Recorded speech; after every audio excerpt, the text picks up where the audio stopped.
The Dutch Prime Minister has been meeting with the country's king to discuss the formation of a caretaker administration after the collapse of his coalition government.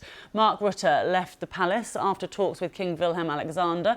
Mr Rutte announced late on Friday that his entire cabinet had resigned after it failed to agree on stricter immigration policies. New elections are not expected to be held before mid-November. Let's get more on this now with Professor Sarah de Lange, a political scientist from the University of Amsterdam. Thanks very much for joining us. Are you able to just talk us through how we've got to this situation that we're in now?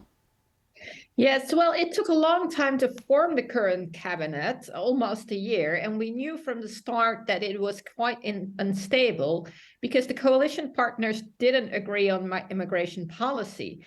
And with increasing influx of immigrants into the Netherlands in the past 2 years, this has really become a contentious issue in the cabinet.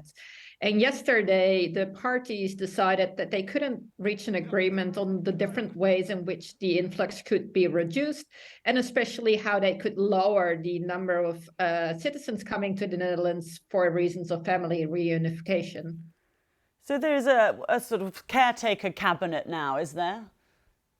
Yes, there will be a caretaker cabinet in place because in the Netherlands, it takes at least 3 months to organize new elections.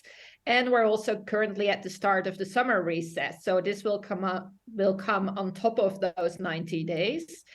But the parliament will decide which issues will be controversial and the caretaker cabinet cannot decide on, and which kinds of issues will be considered ordinary business. So, for example, when it comes to the war in Ukraine, the defense minister will be allowed probably to still make decisions given the urgency of the situation. Yeah, and just recently, Mr Rutte was trying to get this plan through, which would cut the number of relatives of war refugees allowed to come into the Netherlands, didn't he? That was he couldn't get that through. But in terms of public opinion, where does the most support lie on this, on the decisions on this?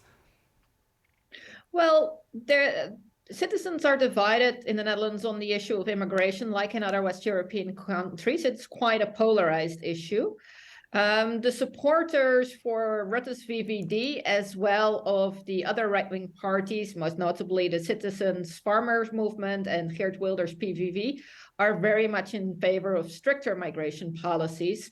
But the supporters of some of the governing parties, most notably the social liberal D66, for example, are in favor of more liberal policies on this issue. OK, well, thank you very much for talking us through it, Sarah de Lange there. Appreciate your time.